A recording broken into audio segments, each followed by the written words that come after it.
2007.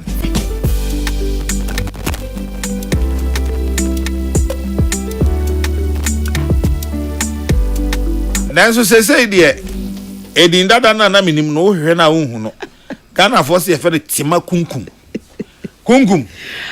boss eti say nyame adomo ma fe o papa o mfe mi bia enfo no me fa me ho o mfe mi bia enfo no me fa o na na pa o enfo no me fa me ho o nim say dada nyina me meti o me mpesa oh nana o jai enfo no me fa me ho me SRC president enfo no me fa me ho enfo no me fa me ho eti say nyame adom pa wana etima kunkum oh timakunku ye unya na wayira no sao ai the one every 2007 Cynthia, good to see you. Oh, same here. Me watch it. My feel too much. Oh, jai, in the family. Cynthia, in the family, Bacho, Mr. Family. Why? Nana. Cynthia, as you say. Nyamiado. Ejuma to say. Ejuma boko. You. Now, Pajo Dotton Channel, if anything. Wa uniaba. Onye miniaba. Oh, akosi ade na ode aye nana. Me de minimo. Madam Pajo Bodi. Ebusa for me din di akosi asapon. Ekuafo hima. Ana we nka you ha ka be say pe. Kokrokoo a. Na ye enyama kese na ye beye. Na ye friend say twene enkamfo ne ho ana ye ka ne say. Enkamfo. It's me pese Ghana phone watch out for us, but we idea empower the young generation, especially the young ladies. Obi wo ha okache ne mama so wo pese mama pese me journalist pe na mama na start ke kan sem bebre. Ebi wo ho kra wonim kwan obefa so.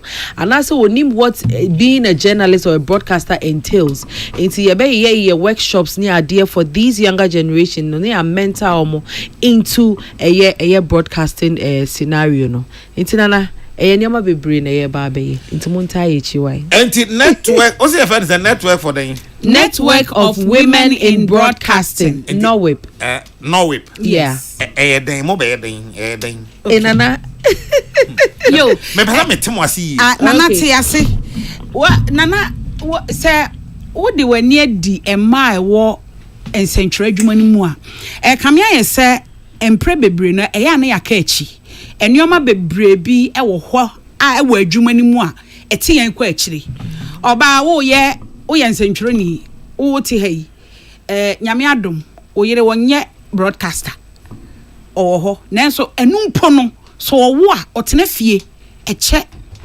emwa a esese onya no onya ebedru baabi adwuma mu ye kakra yenso ya betena console nanim e wo se etumi ye bi akokoduru a ye wa empo ebi wo hokra ye de be ye interview me kai pan se me fiti ase na ye ma me interview bi na nipa no ni din ne dibra wo wonti me yam hyehye me enti eyentete yen kakra me nya ye ne akokoduru a me nya ye no eno na boa ye ema nyame adoma ba bedu ba bi ameduri enti de ye ewo no we bi mu ne say ensentrofo a eba no ye so wonsa ye ne omu nyina ekọ ema e won sentro ensentro adwanu nso ye empower omo ye boa se de be ya omo ani nya omo ya ewo ensentro adwumani mu ye wo conferences a ye be ye wo training na ye be ye omo a obi wo hokra na se oye broadcaster wote o se bia o kan news mpo no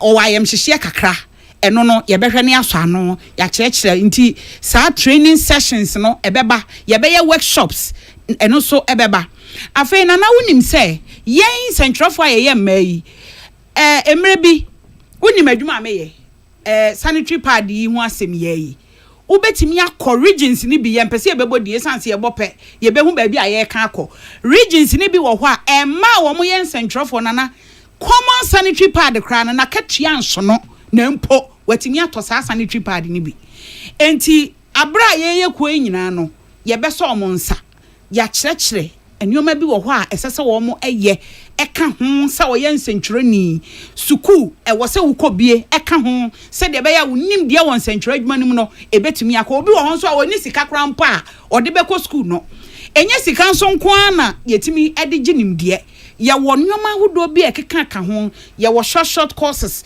sa nyoma ni nyina wo ho a ye be ye wo no we bi mu ama ensentwerefo no ma ko manim na nkonko ba se wo ye nsentwereni nti wo te faako ebio ye nuanom nketo na omo ba no etomre bi kra na wo kasa wo ko ye nsentwereni a o ma me nsentwere adwuma de ne wom hwi nim bibi wom de wom ene nimde no hwan na de be ma wo ene se wanya obi ama na nkyerɛkyerɛ nneɛma baako mienu ɛwɔ adwuma ni mu a sɛ wote hɔ a ne sɛ wote hɔ de hia no so sɛ wo nso wobɛyɛ wadwen sɛ wobɛbie wakoma mu ana wobɛbie wo ho a wobɛma ho kwan ama ya kyerɛ wo saa nneɛma no enti na we yɛn dwumadie ni bi a yɛbɛyɛ abra yɛda na di nyame yɛ adom a wɔkyena no ɛno no na je se emma mo wo da obonnwuma ma na nsentwere adwuma pacho ai en ma kam ho na nkran fo nko a dabi ya no ka kope ya ise se ya kasa se na bom si ya si obi ai nana ebi ye Ghana fa na nyina me no ka sei kumasefo omo beba enne omo nyina beba beduru se de be ya echina ye ne omo nyina so ebetoa dwumadie no so enti mo ye no wen nana pacho china ye or British Council Eva British Council I see nana asemo ye or British Council 9 a.m. sharp into me pacho ye to nsafre wo bibia so mbeta yichi and now ye broadcaster na won ka ho don't worry ye won free mo enu nti na ye dede na wate na wote a ye beja number bia wo so betimi afre na afi ye inaugurate you into being a member enye huhu bia sa criteria na say you have to be a broadcaster because so be a nurse and a doctor on to me mbase oba be join the broadcasters now a nurse no say the wodwuma ka ho enu no de obetimi a join nurse nko ade a broadcasting fan no aha it's na so simple British Council yes nana me kind of British Council oh nana ochina no pa pacho 9 a.m. 9 a.m. your members nso de your council executive council members by your patron di pacho boma ye why your patrons no nana ya akuna du ne wo nana ya brefo ba se oba aban mu nso a ye wo patrons anyame adom ochina ye be yi omo akire enka ne nyina a omo ba be so na ochina ade a enwanwa ne se ye wo enintini ne akuku dama ya to nsa afre omo ba emu ba ko eye former information minister eye onimunyamfo Fatima 2 Abubakar eno achi ye wo lawyer Joyce Ba Moktari ono so eba omo amebobodi nyina no nana omo agepene se omo bo ena ye wo diplomatic corps a omo so eba eno de omo do so pa se wo de think of it ma omo ye amanya hodo anamusifo nyina no wo mo baba betan ye chi ewo dwumadie na se nyame adoma ochi manana hu se yenye easy Debbie ya masi ye bedi agro no mo beti ye nkapa because ye ba no full vim Mate tema ebi ona beka dwato executive council members na made omedi ye president ye maami bia makwafo if ya mankwa tamaklo ye vice president ye general secretary Bridget Mensah Fati Shaibu Ali ye deputy general secretary ena Dina Akosia Educhumwa Brichu one one simi chain organizer ba akope Gloria Anderson ye deputy treasurer Georgina Ifia Kwatin ye treasurer Abena Nyaku Kwekuma ye deputy PR ni communication Abena Opoku Ahwenie ye PR ni communication ena Gifty Dako Obe ye deputy organizer ena Cynthia Timaye boy me chese me member proud member I see na ne kra no me pacho ye wo aboafo ye dwumadie yi ene ye wa boafo a wo mo eboa yen ama ye dwumadie yakoso enti ye betena afidie yi so ye de nase ama blue skies wo mo na ombe nourish ye nyame adoma ochena eno achi ye wo Dedes classics any Dedes home omo nso so omaso yasene a wonom eboa ye ma eba montade de Dedes classics mo fomani enkyere Gesemani ene nedi nhwanimu ana East Legon baby a Malcolm no ewo Gesemani mo ben wo mo pa ye wo KK pepra roofing wo so dan wo si free invitiation ekopem awieye obeboa wo sanso ne ye wo Capital View Hotel eno kofodi akwawu bantimbacha mo nko na mo nko booking yesa obekwawu nya baby na odu ti so ato Kwasha is mineral water omoso asoyasem mo ma yerusi anom ene ye wo Angel Bakery omoso so eboa ye ntinyame adom a wo chena wo mo asoyasem a ye de dwumadie no hyehye so mo number bi aso obi episode no mu din komo wetu afrem I 0244 906 235 0244 906 235 Timagunkum. Yes, boss. And I see no pay. Mr. Medasi. And also they make lunch. Oh. Mimwe out. Tima mimwe out. Nana. Tima mimwe out. Missy mimwe out. Oh, to her since 2007. I feel I'm a home back. Nana cake. Now do I know some about the family. Nana chapa. So Cynthia on him bonnet. You didn't say or tina self see and I'm saying to or say any moon bro 20 years so Cynthia, the men can hear. Nana. I was your madam Masiano pay. You Nana said that say. Yamen come home, why? But a Malco no, on him say a ma asset Rankasaniana and he might be bringing the womb. Hey, Nana, what kind of boko say? I know she, Monfabotre. Why? Monfabotre no me ado. Na bobone de obi ad ne kokoye adwuma na ekuru nyi. Mesra montimu monfabotre ne ntiase enye adwuma na nyame beboa mo. Why remember? No. I the body and thing.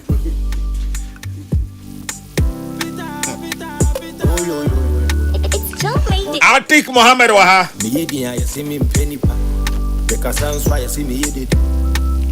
Dr. Benjamin Ochre Ankra. And Honorable Collins, Adumaku Mensa, Honorable Rasta. Budget, bucket. How far now? I think you're on come away.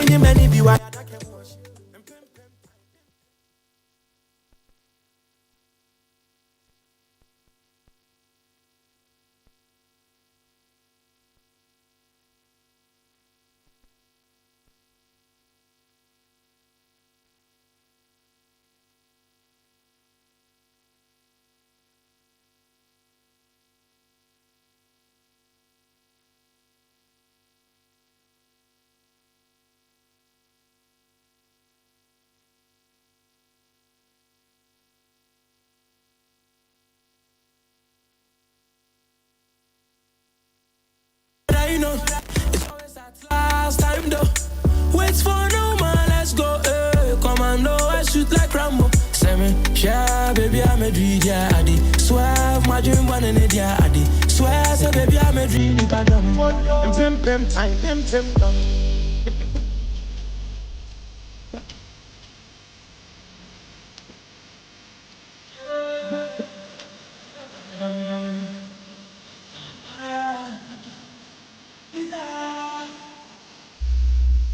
If I think I'm in no piano, let me shop that you will be at the end. We at the end, and I'll be the hand. I'm going to say, I'm in Penny. I think Mohammed Waha, Dr. Benjamin Ochre Ankra, so Waha. You're trying Honorable Rasta.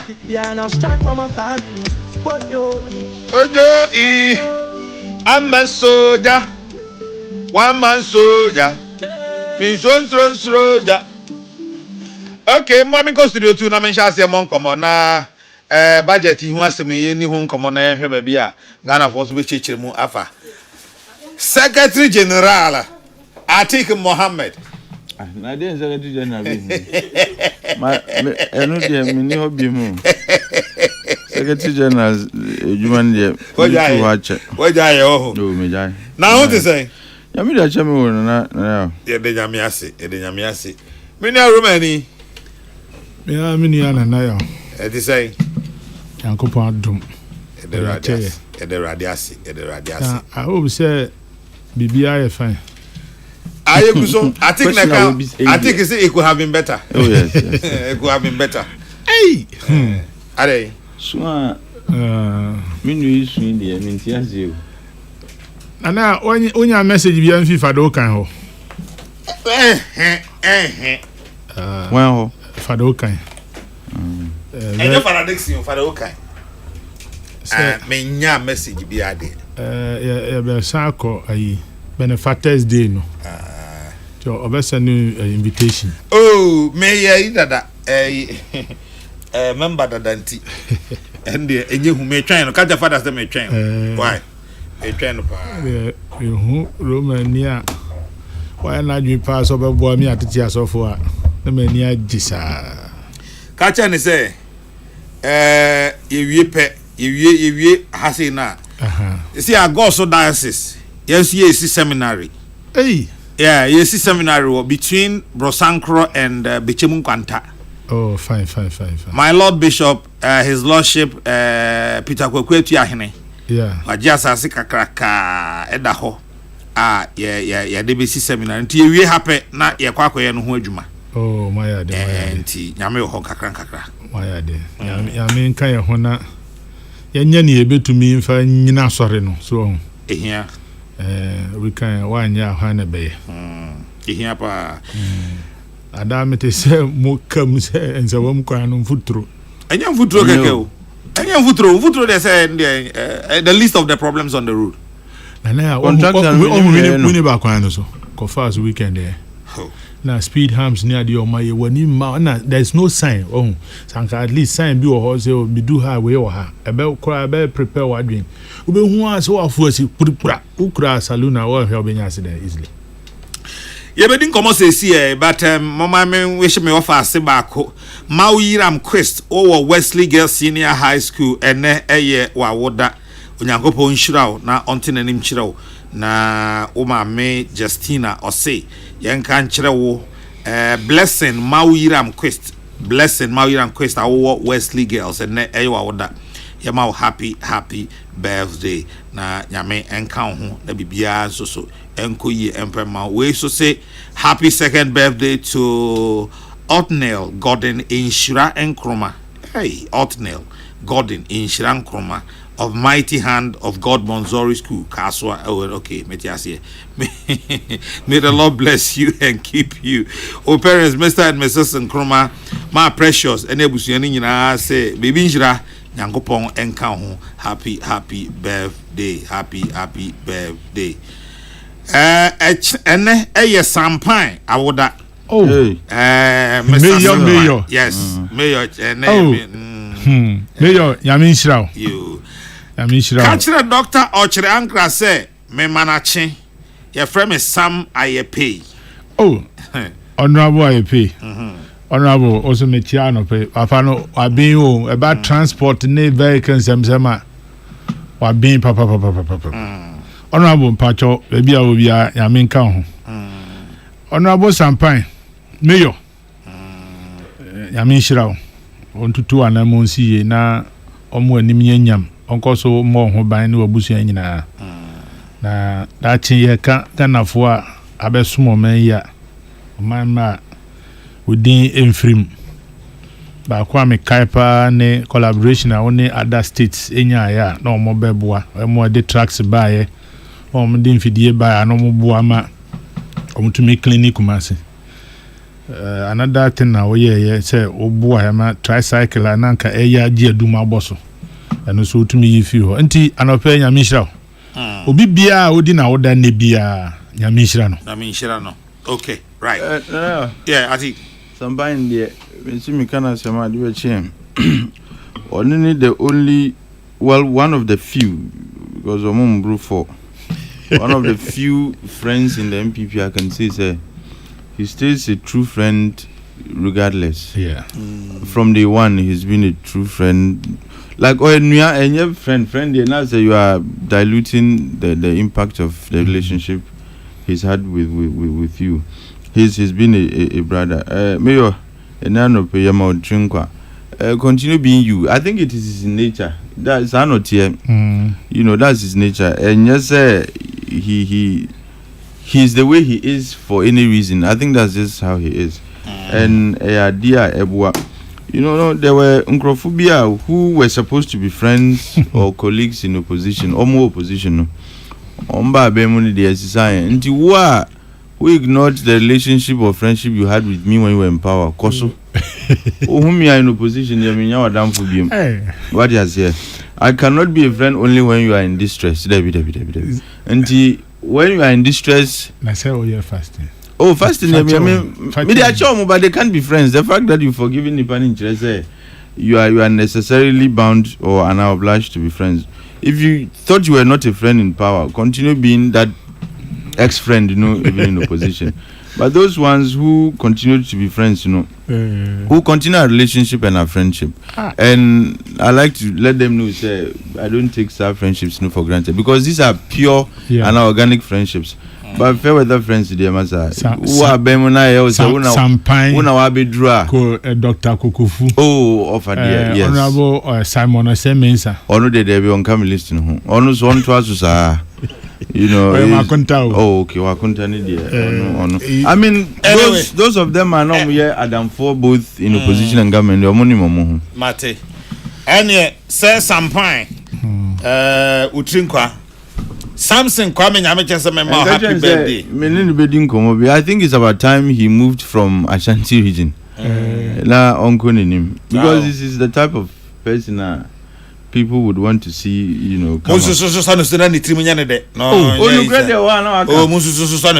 Nana yaw odunfu kunfu Nana yaw sana too. Only no problem. Aso can be man no can be tia. Why are they am me yentra?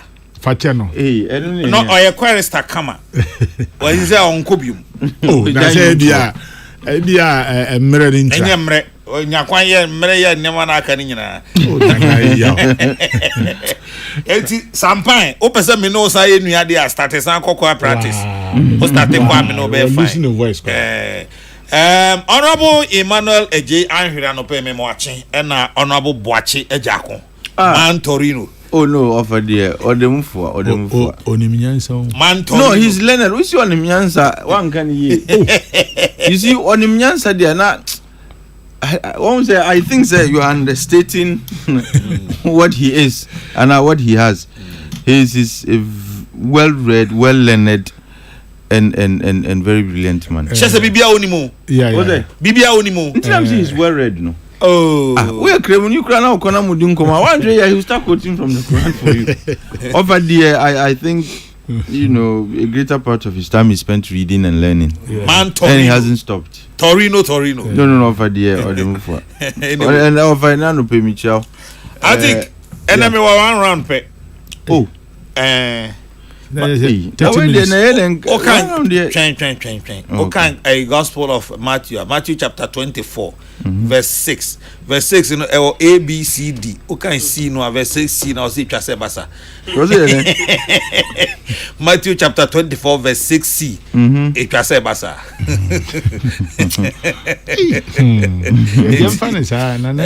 It's a Gospel according to St. Matthew chapter 24, verses number 6C. To one run, is 5 minutes and I said, so I think, Mohammed, I think in the next 15 minutes, let me tell you your take on the budget. The budget won't say well, I'll try. Nasa budget because I wouldn't say 1 week paying fund can once a month. No, but I won't say issues nibi wa highlights nibi wa 15 minutes now started. Okay. Oh, okay. All right. Nedi kind my main charity for the Republic of Gamaga for one welcome. Man 20 minutes. Me 10. Okay. You see, he's a finance person. Oh my 10 Anna. No, 15 15 minutes. Intimacy. I don't be bad advice. Me say. Oh, men nem pre ho.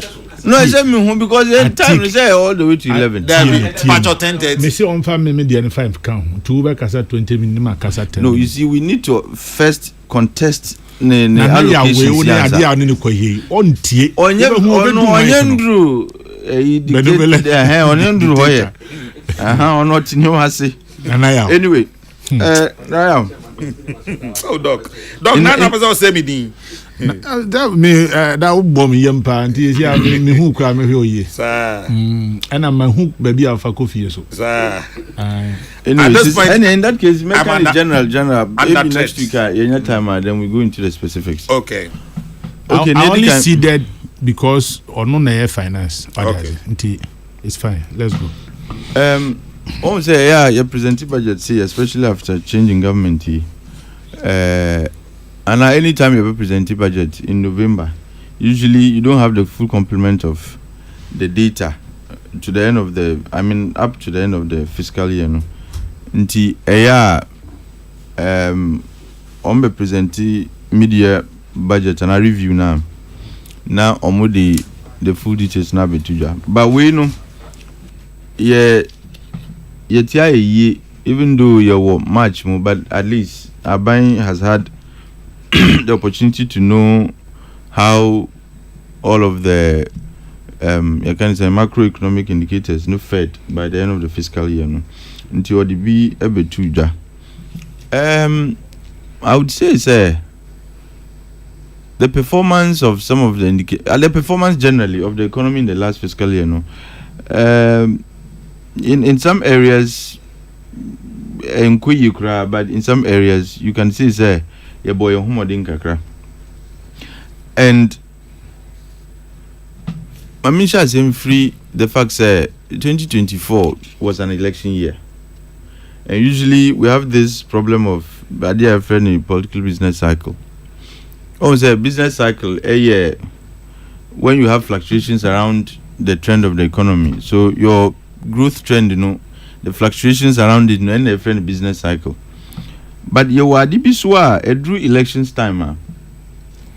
Now you tend to see a lot of fluctuations in the performance of your indicators. Until you bo drew elections are now indicators in be agency. Until your friend political business cycle. Until you say in an election year, sometimes you tend to exceed and you tend to overheat the economy because of the choices you make. And the expenditure choices you make, because they said here, the political economy considerations are a drive paying for no. To the BR and then they push you to do certain things that ends and in the end the economy gets hot and all that. Usha expenditure we exceeded our expenditure target by a lot. I think by over 3%. Kaza is understandable, but it is normal to expect that, especially in an election year. By saying when you do that, the following fiscal year, and they say and would have to reset and all that. Now, you'd also realize we've always had issues with revenues. Until each time you tend to spend more than your targeted expenditure level now it is the deficit you are widening, and what that means is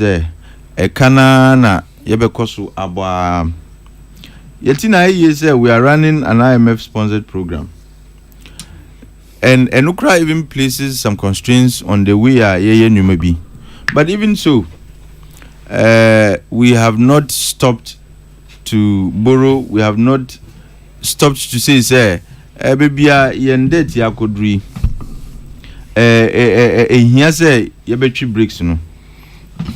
Now let me just quickly go through some of the indicators Minister Elibetuja by the end of the year no. And I'm just going to focus just on a few. I was surprised to see the economy grow by that much, by about 5.9 or so percent. It tells you one of the sectors in the real economy actually did very well. And then we've been made to understand this growth in GDP was largely because of the increases in the prices of some of the commodities we sell. Gold, for example, the prices echo through crude and the rest. And one would say, even though we grew, but it is not the kind of growth that you would say, translated into the creation of employment and what have you. Because these are things that have, look, prices of commodities, and our commodity prices fluctuate on the international, markets. So each time you are likely to have an increase in the price of these commodities, what that means is you are likely going to have the industry subsector grow very significantly, which would have an effect on your overall GDP growth. But is that the kind of growth we need as a country? Whatever it is, the economy grew, but I've always made the point, for us to grow as an economy and build a resilient economy, we need structural change. What that means is that we need to focus more on industry, on the industry sector. And Mika industry, I'm not talking about just industry, because there are so many elements that make up the industry sector. You have mining and quarrying, construction, and what have you. But the key subsector within industry, I say, air manufacturing. So we need to look at the performance of the manufacturing subsector. How did it fare in the last fiscal year? And I think, it didn't fare very well. But nevertheless, once your economy grew, it had also an effect on our debt ratios. Because you usually would calculate your debt as a ratio of GDP. So if there is an increase in your GDP, even if you can say the ratio would be less because you have a GDP that has grown. My understanding or looking at the figures, now debt to GDP is around 61%, which for me, even though it's not ideal, but it's not the best, but at least IMF program now, your course, and the programs that we're forced to undertake, painful as they were, we are beginning to see some downward spiral or downward trend as far as the debt to GDP ratio goes. I just hope we'll be able to maintain that. Inflation too, we're targeting 15%. Yeah, and 13%. 15%, we ended up doing 24.8%. And like I said, and in an election year, there is a great deal of money supply. Government also gets to do excessive expenditures, which means there is more money in circulation. So you would expect that inflation naturally is going to shoot up, because such expenditures create inflationary pressures. And the central bank also, increased their money supply. So you would expect, inflation because but this is better compared to the figures are now. At some point, inflation rose to around 50%. So it tells you, gradually it was coming down, even though the rate of decrease was slow, but at least there was some significant decrease in the rate of inflation. Now, our primary balance, which is that the difference between your revenue and your expenditure, excluding interest payments. The year before, which is 2023, we had recorded a primary deficit of 0.2%. But 2024, it had increased to 3.9%. And again, I go back to the point that the government tended to spend more, and most reasonably because it was an election year. Until our buying expenditures, a lot of the unbudgeted expenditures, NMA, your primary balance, deficit, equals Rusano. And I like to see us get to a point whereby and found say election year more and any election year more would always try to keep government's expenditure within reasonable limits, so that year election now, whoever is coming would not have to deal with a very huge primary deficit, and would have to also deal with the fact that buying eco BCM, because once your deficit is wider, what it means is that it increases your public sector borrowing requirements. And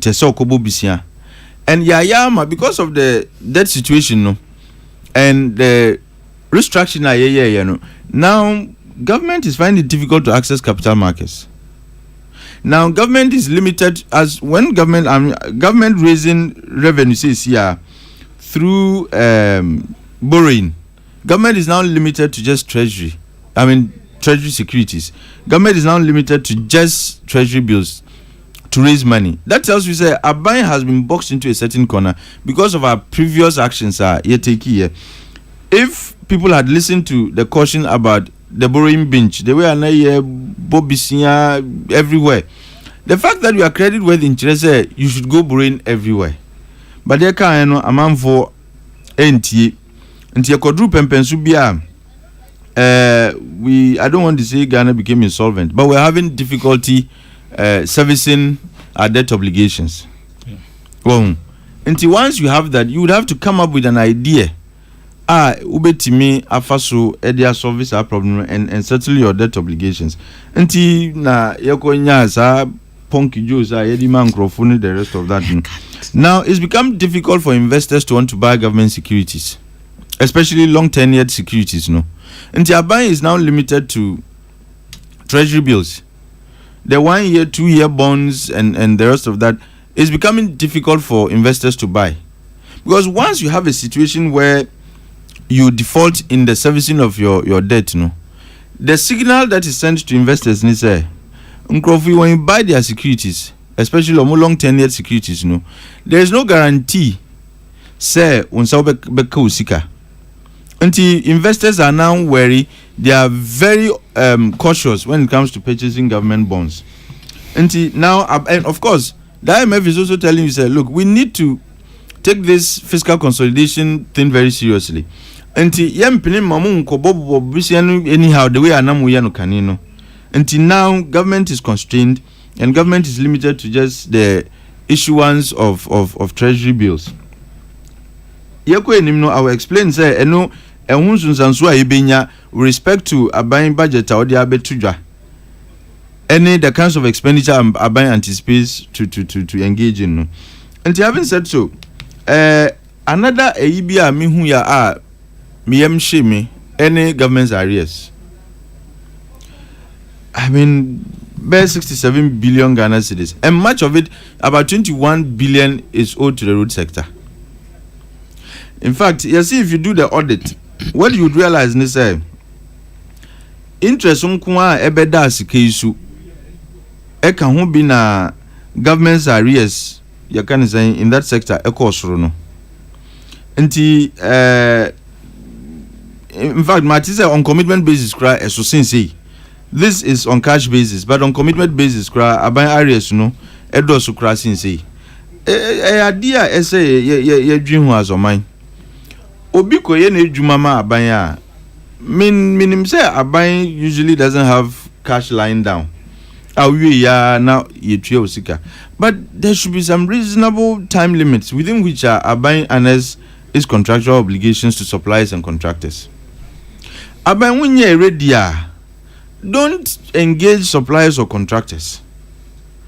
Until I have always said, say, when government begins to take expenditure very seriously, how we rationalize expenditure, Mijidi say problems will be bare encounter any say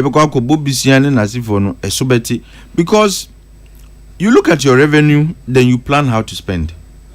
But we are not increasing our revenues. Now so they be sometimes I'm planned expenditures no crown hard, but then we are going to do this now bend the account. And there are also discrepancies in the expenditures, things that you can't readily place under any of the expenditure items. And nina kasa unplanned expenditures no nina ma aban kano ekosoro and nsunsanso de nyinim. And you see sa arrears exclude some sectors be almost omukadoso. ECG for example, ECG kano ya mfa nka ho. And ECG dem dwu ho amentiase because ECG was beginning to do well with revenue mobilization. Yeah. And Tiaban is saying, look, commercial losses are ECG in Keno. I think the last MD, or not the last but one MD, was doing something significant about it. Now, government, ECG's revenue was going up, all of a sudden, you nearby is your coffee. Or see what judge. No, say that we been a course now, a manager, you know. But near one say some of the indebtedness of ECG, you know, due to malicious procurement. I call it malicious procurement because Uko Tony Maba and Awako Tony Maba. Sika declare sa we no. You refuse to pay. The more you chino na ya koto amobi na nipa na say you nti just say abaya isi ya boka twice o create loot because the money you use to purchase goods no eco free. Secondly, nipa na osabe ton nyoma no ma no the amount of money you use to pay them no so udiko kasika na udiko kra nyoma no kani no udika ho a sika bebre ni nyina be den na ka no embe bebre. Nti sa malicious procurement e ka ho bi na you can say ECG enya sa issues no. But let me come because the nimrenti specifically what government is what government plans to do in the next in this fiscal year. I think the government's budget and our way budget is a bit ambitious. I don't want to say it's overly ambitious, but it's a bit ambitious. Because look, you spend giving what you have. Already, the government is cutting out and abolishing a lot of tax handles and using amount of revenue. Non-tax revenue, they are endorsed. So, government's focus is mostly on tax revenue. Now, so tax revenue, some of the handles are edisi cabreo no, abansi ubitrim. Some of them I highly disagree, and some I felt government should have been a bit cautious in the way oyi omu free ho. Afe na waba, you've not yet found your feet. And you are quick to abolish some of these things without alternatives in mind. Minyan who alternative handles be a ebeba whose receipts would be more than near uye free honum no. I was opposed to e-levy, but I was expecting say Aban would be a bit slow in the way ombe ye free ho. Until you find your feet, some of these handles you needed to be a bit careful. But one of the handles are only free emission tax. Look, we are all working as in fact Ghana is part of a collective that is working towards decarbonization. And one of the things are mitigation efforts globally include getting people to pay for emissions. By India, we want to we want to contribute towards the green transition. Now, so you say emission tax. How do we expect to finance our mitigation arrangements and our plans and our programs? As I can say, Paris Agreement, at the end of the day, mitigation, adaptation, and financing. Financing, the expectation was that developed countries who are the biggest emitters, na omu disikani biamayen, so that we can help in the fight against climate change. So see, America, which is one of the biggest contributors when it comes to mitigation efforts, almost say idea omu nka ho biem nti sika na nanka omu de bemayen no say asa sika no emba biem nti if on our own and every year every aban bia and every economy bia comes up every 5 years rather they come up with idea friend NDC, nationally determined contributions. Kwanya wo be first as on mine to make sure that also will contribute towards mitigating the effect and the spread of climate change. And this was one important intervention to remove our emission tax is to take us back and to weaken our nationally determined contributions. Now the conference of parties say near yensu ye for emission tax they have not given us enough basis why it should be removed, and I don't think it should have been removed. Betting tax in the past, I said look, taxation sometimes is not just for revenue reasons. Sometimes you use taxation to correct certain behaviors. Yeah. Sometimes firm behavior is corrected through taxation. And sometimes yenkra or manfoi yes subain bi ultimately the tax. Look, tobacco there are taxes they call sin taxes. tobacco, cigarette. Young can't say men. But so you are discouraged. The cost of it because the taxes too so. Alcohol way the taxes too so. Anti-betting taxes should be seen in that light. Say this is also yet another form of sin tax. But mu free honum now, and we have all heard stories. And yet stories obi in school fees akoye aviator and it crash landed. Obi akoye ejuma sika we wia or the akobia betting and amfa. All these things are things you can correct with sad tax policy. But almost free. I think it was more of a populist policy choice than a real one, because here people are making money on bettings. It is also creating a societal problem. So you can achieve two objects with one intervention. Government will get revenue from their earnings, at the same time dissuade people from engaging in Sawino. But to completely say mebuno juma omuya no nti ensese omutua tuo woso dia, I think it was not, in my view, the best policy intervention. Given also say now you are constrained in the way you raise money. Now you can't access capital markets the way you used to do. Until you need every revenue you can get. The introduction of Tosi Mifua Super, my prayer is that it is automated, so that there will be more efficiency and there will be more collection.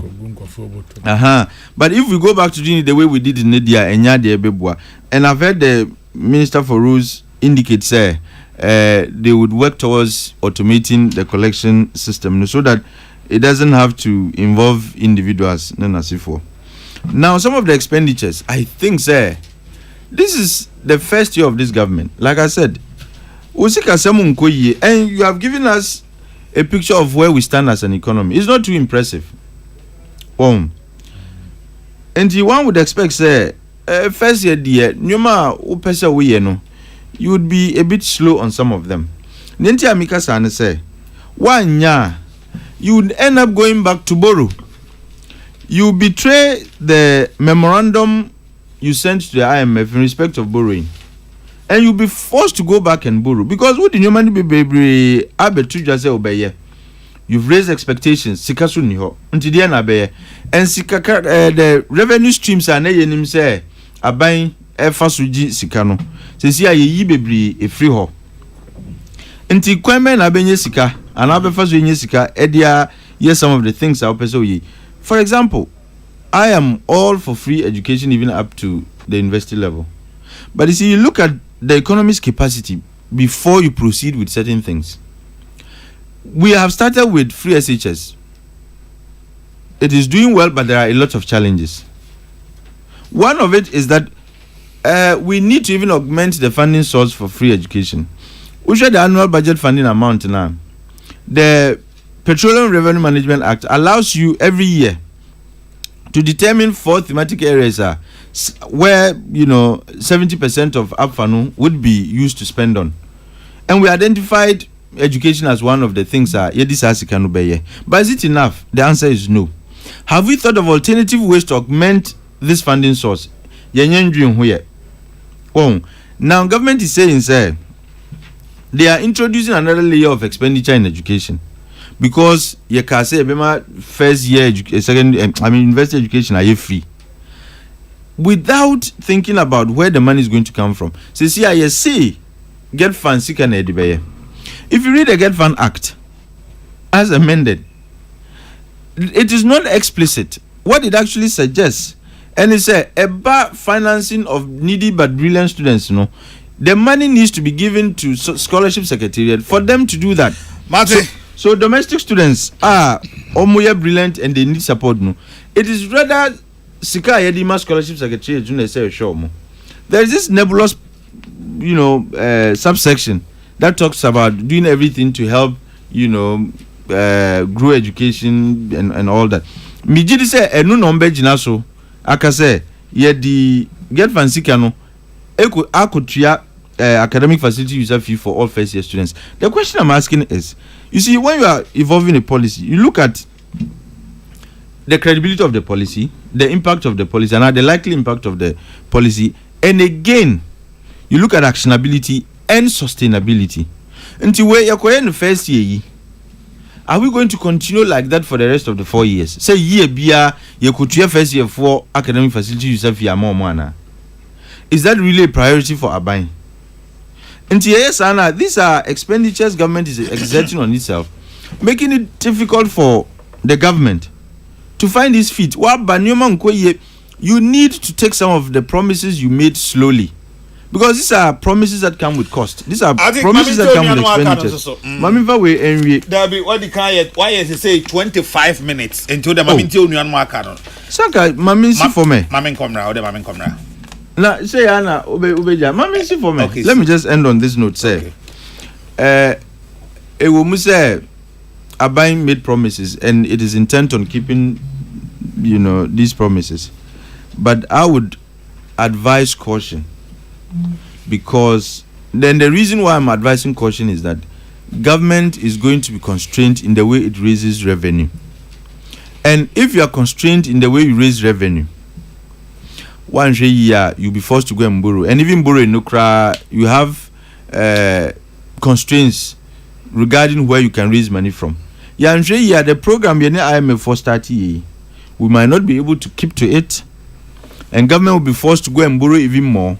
And the vicious cycle of borrowing to finance your budget, and the problems that borrowing, edibano, now you are continuing. At the end of the day,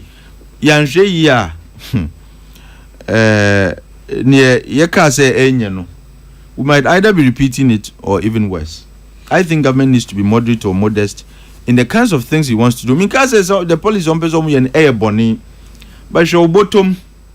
Ube guy mana ube tie sikroma show bottom se sika no nso a menko ya kan say muna mutako expensive restaurants even na odidi no bafo ani ko do no na ya de omo krom what is here nti we are branch na bottom na me no you fine o say now dem no you fine but say you left us when you were a student activist, you were a socialist. Now you graduated.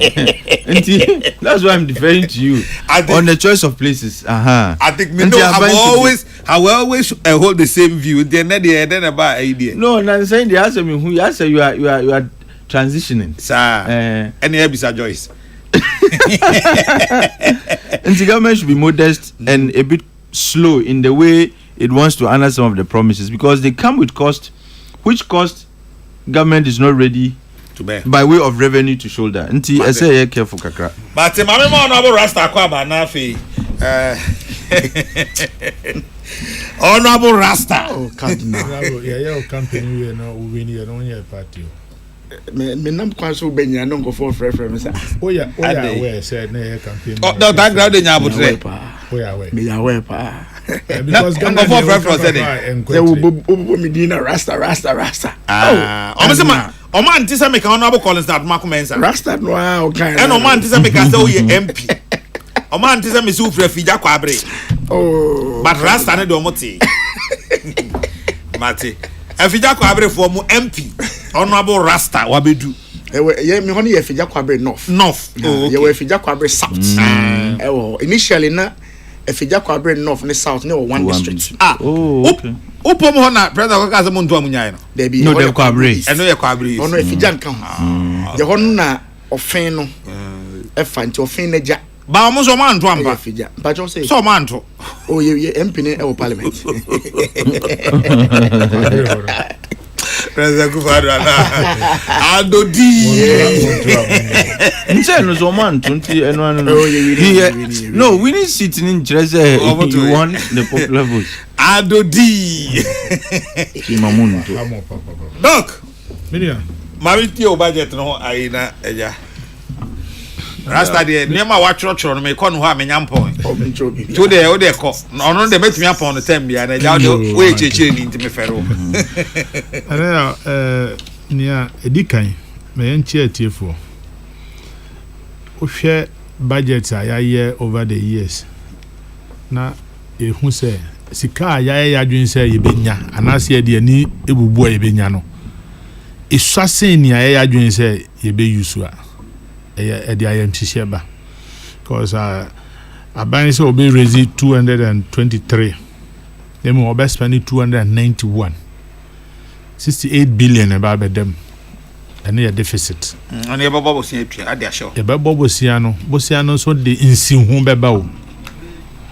Last year yeah deficit na ye saying last 2 years and nko a betumi study and nko say on yearly basis no yeah deficit budget na niam am yensa pe na betumi afima ba either say obenya surplus and me hu bi da e wo Ghana ha never balance no so me hu bi ye the time bia deficit na susu ampa say ye boy bra sa dia so man ye ho be kire sanse time bia na eka adi anim enipa pi a kire o madwen kwan be na ye fa so a sa die we nka ebe kofom ye betumi akan de atikan o se ye ma ye ni nko manufacturing nti eno na yetumi ya ebe bua ye ma enkanka ni import se yetumi increase export ni decrease ya import na ebe bua ye ma economy no enya na hoodin na ye bisa ye ho de be ne de be na ye tai import ba o man mu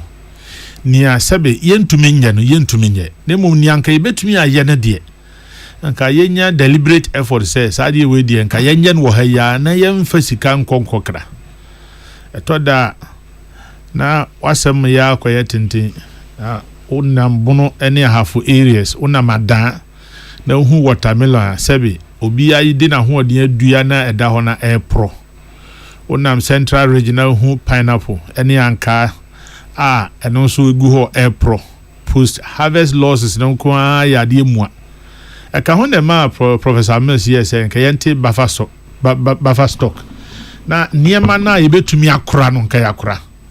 So what happened to the one district one factory sanka be ne targeted yekoye confuse nti anya bia was it enough yetumi process ni nyina na say still ebi eda so epro say koba ne sa na amwaye me sanka me wotumi a fruit bia ye dua wo memu a yentumi ni nyina na say ebi etai say no eno de nka say ye maho kwan ma ye importable memu obehu fruit juice pa ya import na say pineapple mango orange ana watermelon na esese nke etwam na mum ye adwen say oman no ana aban no betumi aboa ma sa ankoye aban na mpo na companies bi betumi aye process na anka be boa ye abema kuyedi no ne ho ato no kuyedi na ono odua de no enkopro na sabe ni sika ode ahyem no enhye enti yam ye nim ko ho na ye kra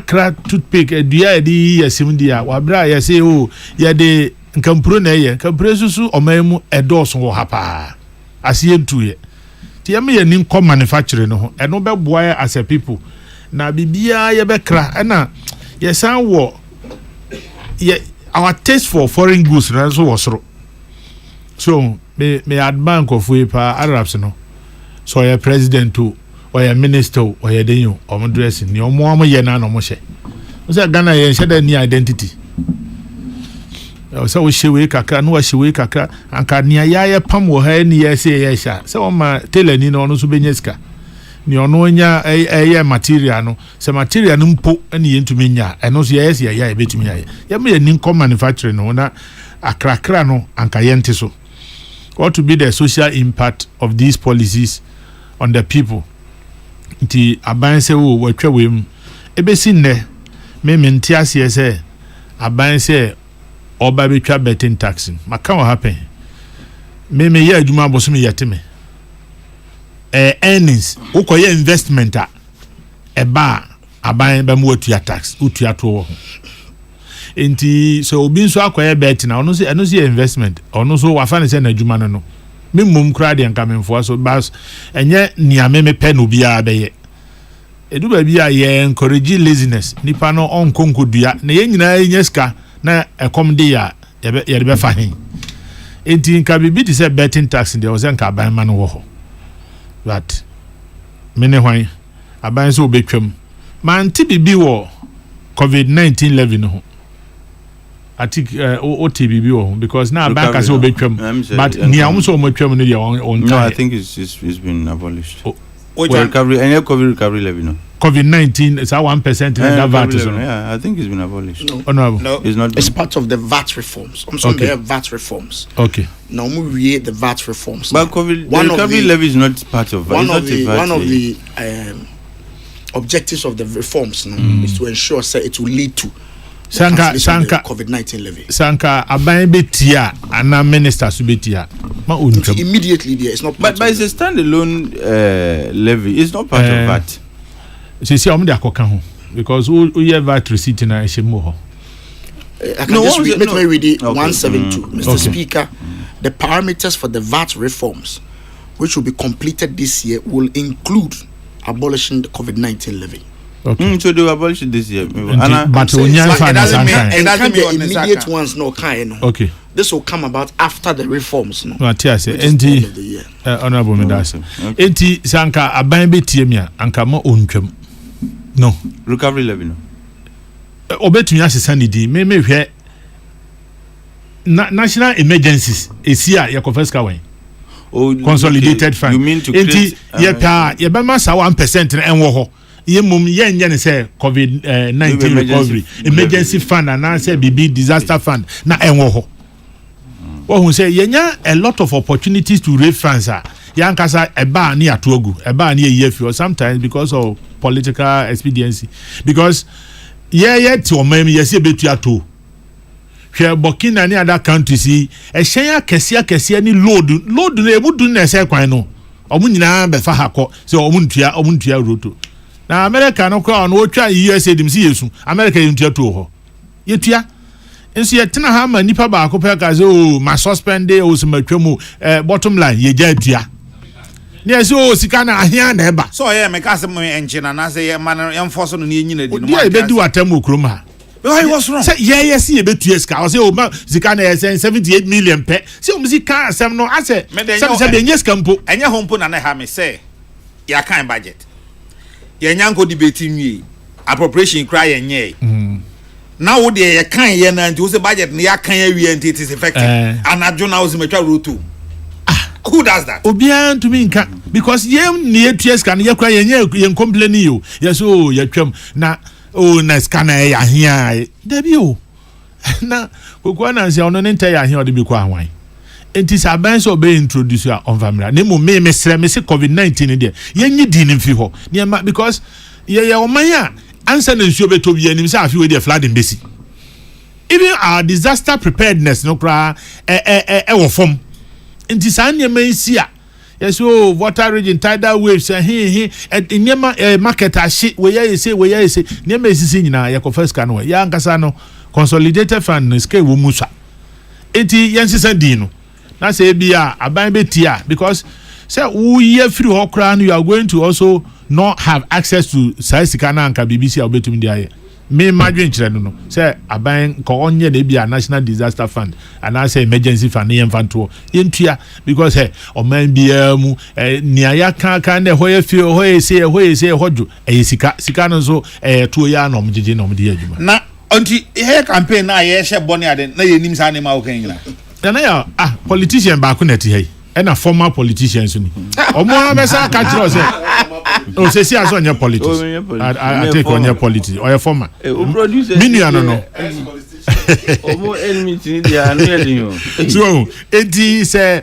omo adu ba bi a to be can sem no o say President Kufuor kra oye and I think say something very interesting time President Kufuor ka so the free SHS beba oba en mo hwe nyema ba ko mi do so si ekoyen 3 years ni nyina ye ho be fae na o sha ase with first years me boa sa no ye no na ewuma na fe na be first 2 years ansa na ekodu 3rd years no so enti say yesika asem ne ye hwe na enya na niema ni bi o ha ban pese nkoye anko onya botre kakra hwehwe niema mu ebi o ho so ai so niema we die hwe import duties na ya say awunya hyen ketua bi na obi so auto abeche okra no wan hwe awuntumi ntua duty no wa kan so amada wahu wan hwe awuntumi ntua na akwa ebeka ho ama aban sa de ne sa to so no sa ton less and then there's something wrong there and no obi am so odwa adwene ma so fa ne say obi di bibia ba e bia nya hyen kwa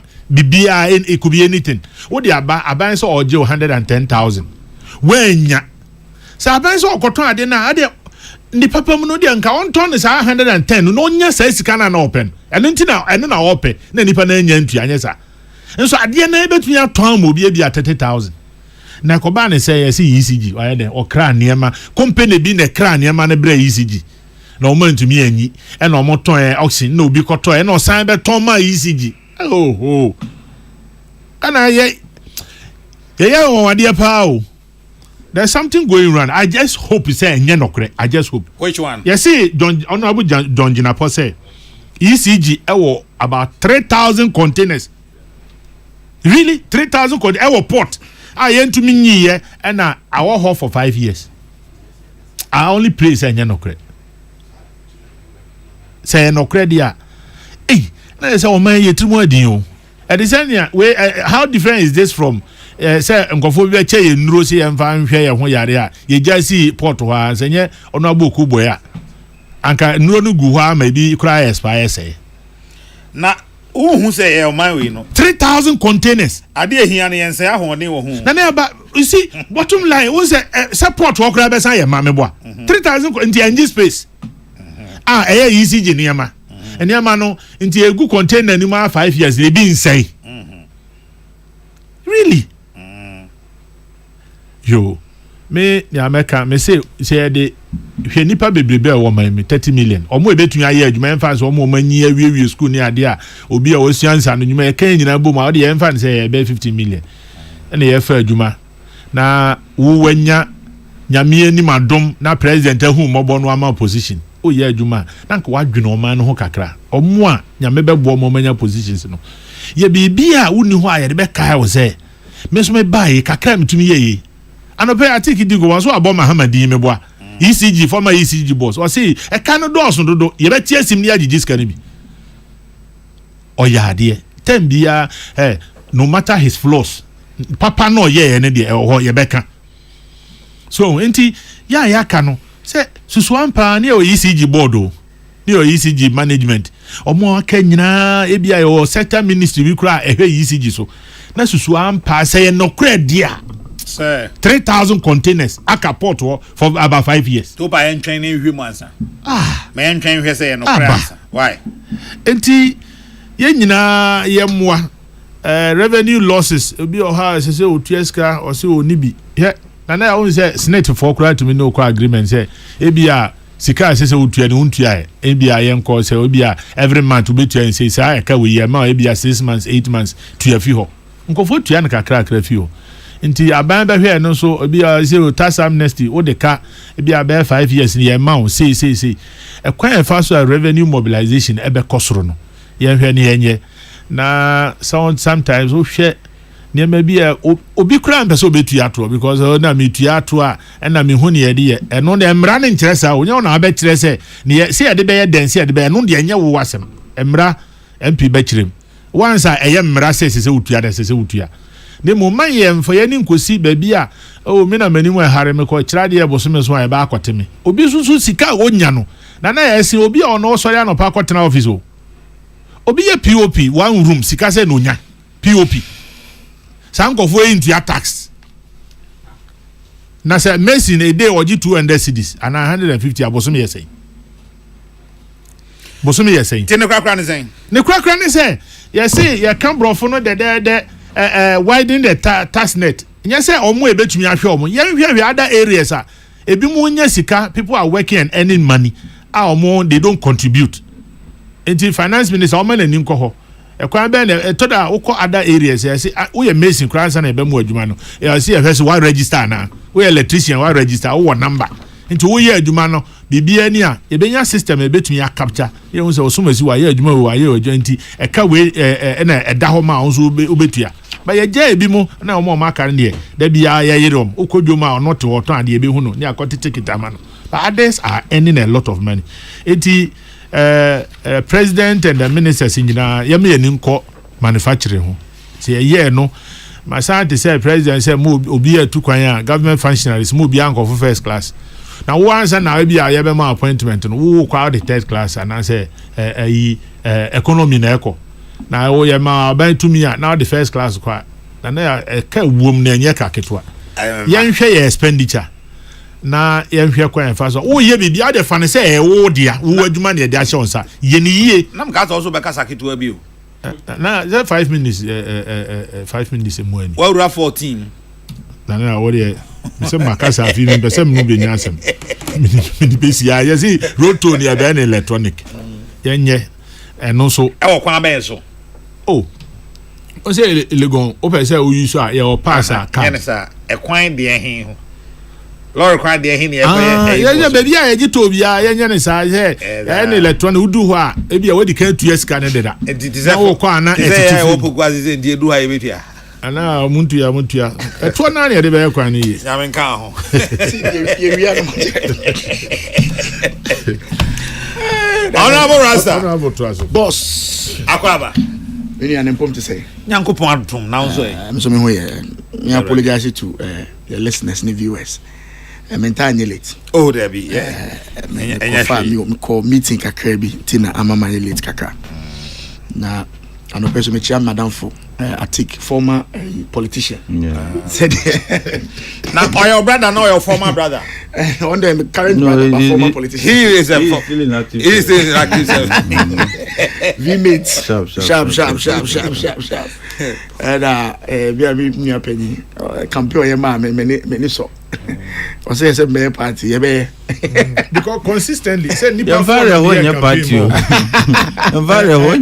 wo Samia Uku honorable Elizabeth Ejare Ofoso Ejare and Nima MP nipa 4 ajaja and I'm sure that this was a mere campaign and on every platform no money na so we need but it did not boy back where former brother wo there so who of former brothers as Samia Uku former brother Samia de mini aketu adodo me former brother it's Madam Masi of course I know 2 days or 3 days ago me and I'm parliament and me amenia out of force and by na Ukraine say what wanna all kind a hon ye ba be pese mu etie in some work kind whether it is backed by some financial support a hono and na obehunu say de me nua panyi out of force and e no say any general buy no sa any general na be go to the end of the year and na say any general besesa eti omo parliament no mo dey hard copies of the budget be 30 penny by adano buy and omo chairman leaders no pay so before that name very no be any copy obi a bi nham ho no be any copy and intino utie you know okase ma bet no me ye free ho na so bo my better ready na go when did you bet you no o see 11 ma tie fi ho emission tax me ye free ho kana when you bet o see me the Women's World Bank e ba me the 50 million at 51 when you bet na mum ye nya to boase ye saka document ni bi no yes sha say ye kenkan no any who say reset pa reset yo reset pa I think by or say 2024 ye end the year no with a growth rate of 5.7%. You go share the document no or say afi reset no will be grow by 4%. Nana Akufo-Addo eja o minor man no now the economy was growing at 5.7% in spite of all the challenges in here. The reset agenda no also be grow at 4%. Now I think and then we say no about the items now contributed to that 4%. But what we on one budget no. Agriculture 2024 provisional it grew by 2.8%. Also 2025 or the 4.8%. Yeah, that's mention reset. Industry 2024 it grew by 7.1%. Also 2025 I feel about query and will grow by 3.8%. This is Sa bank no ye de be ma loans ɔse banko ɔbɛma ɛma loans ama ma ɛho ahenha mo ɔka wei no sɛ ɔyɛ ɔbaa na ɔte parliament a bɛhwɛ hɔ ye I think you really go for Bank of Ghana Act. Oh yeah. O pesa wo te bank wo Ghana. We have 400 million Ghana cedis. Maybe susu no peso e. To so susu. And ton kan say. The commercial bank the capitalization. So peso susu I said the article. Card na nyam nam kai o. Card na me dem nka so be susu. Article and e ka say 50 million e susu no ba be. But is it not possible, say, obey me the executive instrument we are creating bank now, no, sir? It's not possible. I don't know my main business question. Oh, David, baby, I defend. Yes, no, Tio, I see obey women development bank. And a budget, no finance minister be 51. And a Bank of Ghana, Mrano, so say, obey a bank who here 400 million. And a me be some say. Any possible say a buy no or no or tiswa 2 million ekutano no. Obey me the executive instrument be a creative bank as a capitalization and you know.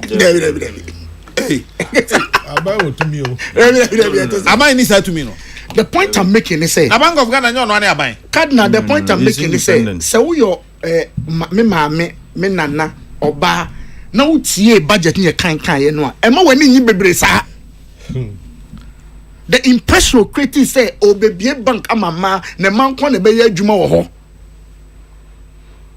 E manko o oso be ma loans nko a. Oh, there be sana ne manifesto re kan sana ne budget na ka. O say obeyi obema mu 50 million. 50 million so 51 okay, with them 100 million. Yeah, 51. Oh, me dey channel we dey 100. Me so 100. Open me so 100. 100 yi enti me bank.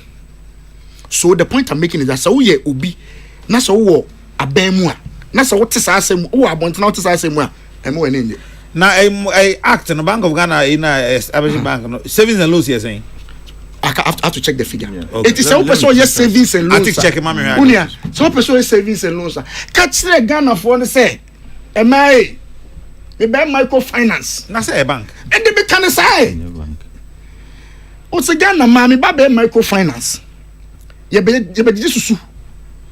susu no u save ya 6 months. Na resika wa ye. You multiplying by 2. Near the amount. Can I say? Rastas will 3 more deals. Susu say. Oh. Cut now. As I make you or see we a seed money. You be or the be baba. And not just a bank ring and starting. Yeah. So the point I'm making is that communicate to the people. Excitement now the about base. Now more money just about a bank. No. Catch on me say afraid the way a seed man. I feel about research. I feel about starting. It's up down here the bay. Can't start the homo. Man can't tell us about a bank. Oba bank. Na who they na no details no yeah no 51 or so the be den e bia afi no mbeto asase ya no mpe be bia okay enti kan sasa afi mai na sa bank de onya asase ya we enti mai bank no loan yes the mam ye nyamfa mam kan sa afi na 50 ne beto asase una wo kan so ko to asase o me nka sa maybe sa said then oh card na una so ko to asase una wo kan yo enya me now budget details no and the better the priority areas of government. On my man 51 million, on my fellow squatcho for 70 million. I was saying, appendix 4A. Spokesperson. Oh, me baba now make us the details in the budget. Maybe I show you I would like to have I'll give you a copy of the budget. Yeah. Office of Government Machinery. Government Communication. Goods and services 8.8 million. Capex. What are Capex?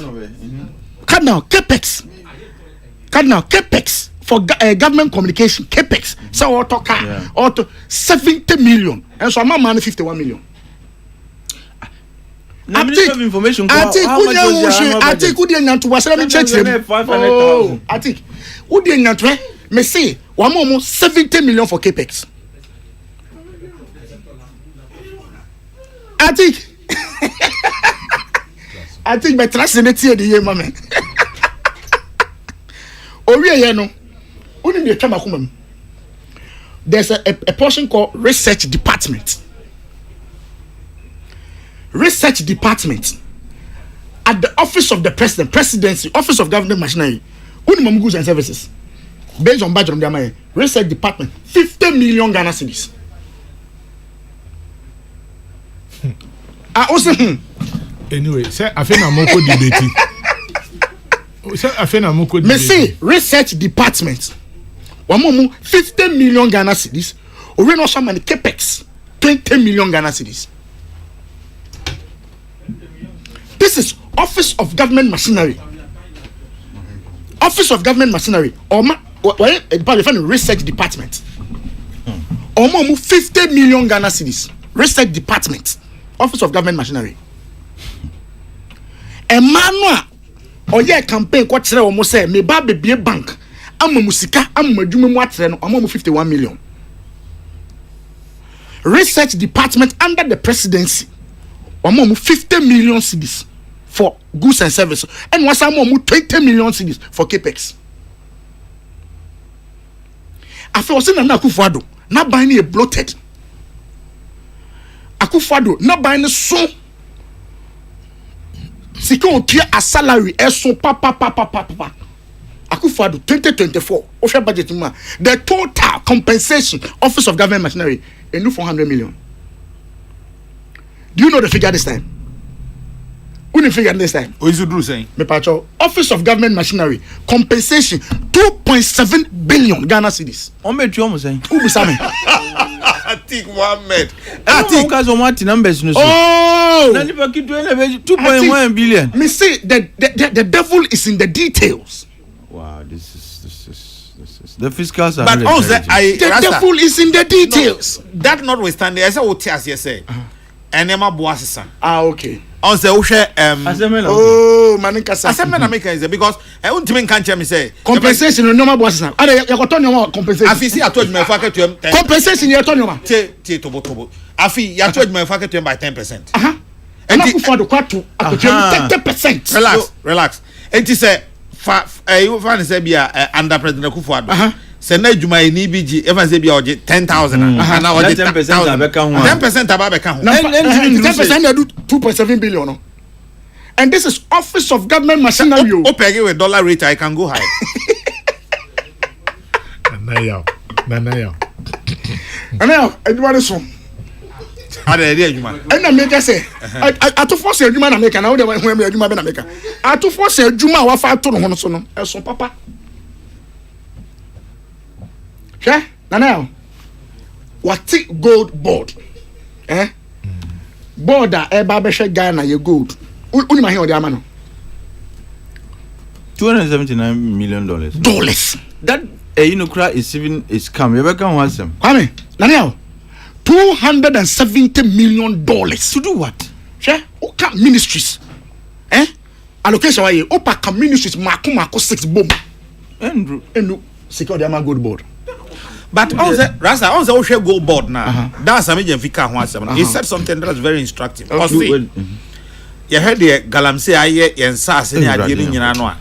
It say fa kwa mi so asa galamsey activities ni nyina no ye betemu. Ye be yi ni nyina free ho. What do you mean? I mean that no, I think you understand that fighting galamsey alone is not into gold board me but hold on. Into gold board never go fight galamsey. So omo be regulate. No, they have no power to regulate that sector. No saying. You see, look, the bodies that are responsible for dealing with galamsey, Ministry of Science and Technology, the agency EPA, Ministry of Lands and Natural Resources, the agency Forestry Commission. Gold board and PMMC has nothing to do with the fight against galamsey. Look, Sir Adi, in simple words, is going to be it will be the biggest scam of this country, because they are trying to create a monopoly. Who we are? I said time with the we can't end after one round. We are ending here. Yeah, me say, I to force all kind budget. So what's the parliament? Just say, go be harding. It was more. Say yes. I to force no. Na o say o come be na ni group na abroad so Mr. Speaker, we promise this. We are balling no my yeah. And this 70 million already am Felix no. Omo ba no almost na Akufo-Addo. Na expenditure. A car na Akufo-Addo bo every year. O say government communication here saying. Paper choma me 78.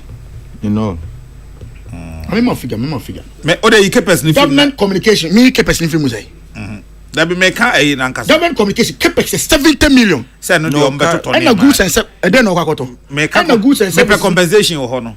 The compensation yaka government office of government machinery. Okay. And I'm saying say goods and service. Goods and service is 8.8 million. Yeah, government communication. Oh, say momo wa ban mu no. Ade ba kwa na manfo blame mo pa ne say mo ya akwadworo. Because mo ntimi nkasa. Anti we ni be mo ma. Kan yabotre. Because unimi nyina nim say MPP for mo problem kese ba akopa ne communication. And ti bia na mo nim na de ban. Anti we no be mo makasa. Yes sir. Anya kasa communication nya kasa ngo. Oh, matimo asese mo dem ya communicators. Enti no madwuma amoye no ana mo chirechi mo hu say sika ne ye. Anya sir. E man na wa Ghana na e be mo loan dey 51. But mo amuye communication for there 78. No. Na say Shaban say. Ah sir. Me come so who explain communication. No, I'm asking you a question. And I mean tell mu say e man is can near 51.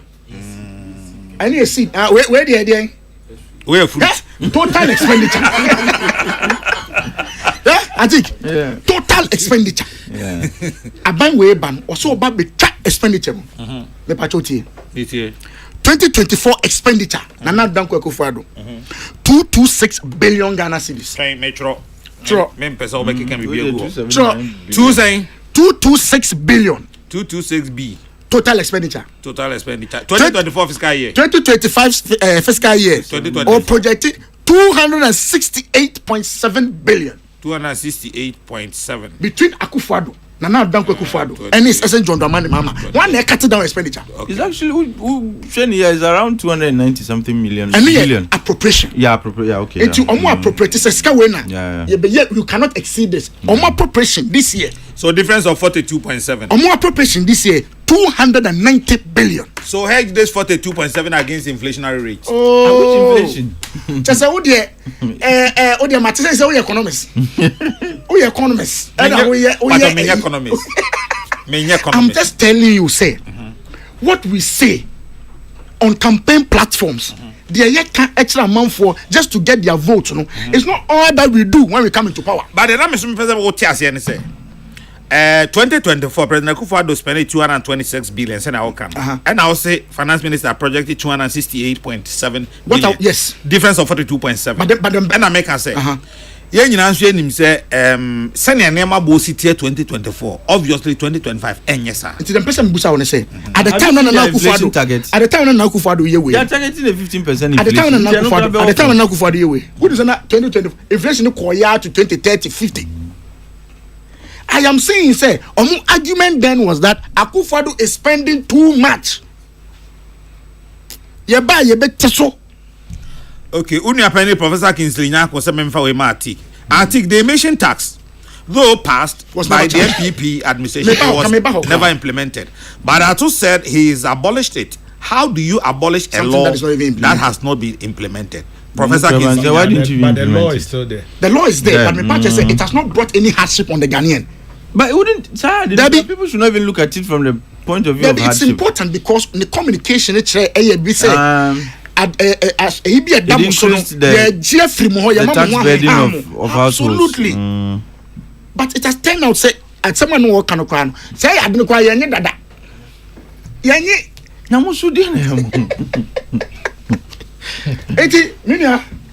the devil, as we always say, is in the detail.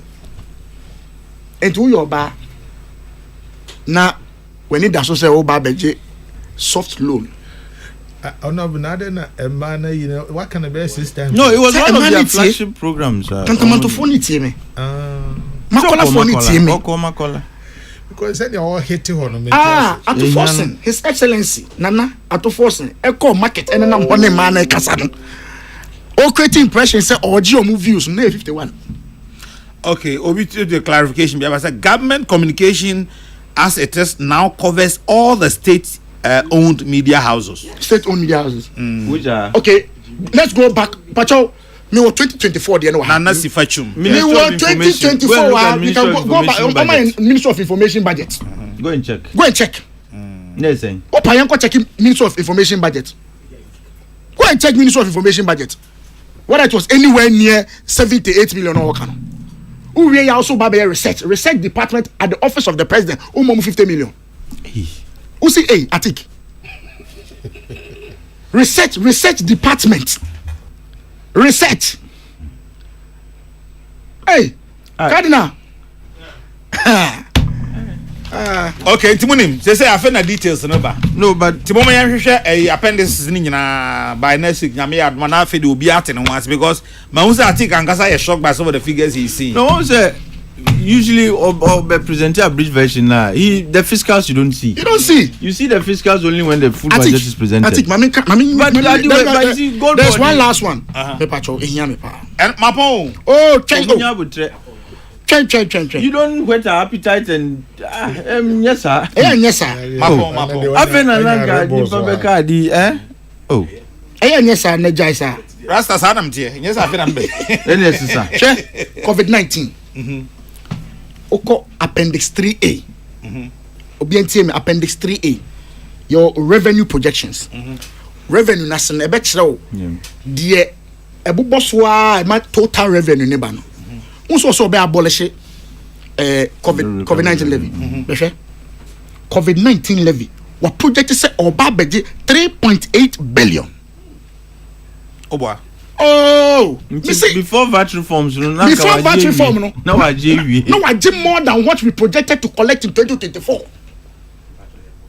In 2024, we projected COVID-19 levy. Rasa, Mapon. Look, just one. What gold body? Look, oh, just 30 seconds. Oh, gold body. Ghana phone year gold body. Yan sorry, gold body. Also be abolished. It will be worse than a Japan. Gold body.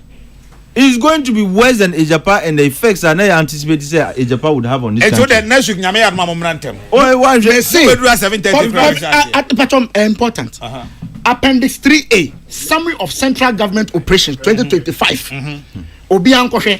COVID-19 health levy. Also budget 3.8 billion in 2024. Mpacho 2024. Your project is budget 2.7 billion. We also about the chemo. Next time, all the exhibit by no, but I don't even understand why we still have a document 4 years after the charge COVID-19 levy no or say any no the year campaign. Now you 2.7 billion. I feel we also COVID-19 will be chemo. That's after the reforms. No more reforms in Benry, no, 3.8 billion. More than the 2.7. Still, I know what you then Adioka say he wants to review the Fiscal Responsibility Act, and that they want to consume it into the Financial Management Act. I think, say, look, fiscal policy rules, and yet Bibinti Naya, we have them as standalone laws. Or say, we have not even implemented it too. Fiscal Responsibility Act, we have not implemented it. Or be review not their question. I think what I'm next week. Next week, me shama boss say mudu ha 8 cry best start discussion. Why? Tia momentum. Next week mo ba teacher ni no heche mo fa no man mu mo ba kasa pa mu mienu. Dr. Benjamin Ochirankratik Mohammed na Honorable Rasta Madam Wasiano. Every na ya okese. Ubetumi from the Cardinal me and I'm telling you Ghana's Morning Voice Chairman General Kwame Sefakai. Dr. Father Dixon Kennedy Asante say so for go just Asante 7 bar for Peter Square. Isaac Opoko Pretty Joyce. Dominic Nyanyuvo ena Nana Pepra. Omo ena hihye na di ho chia me. Odi ahenkan Kwame Yeboa. Ena afi na poso hima adwa Yeboa Jeyi ena boa me e flip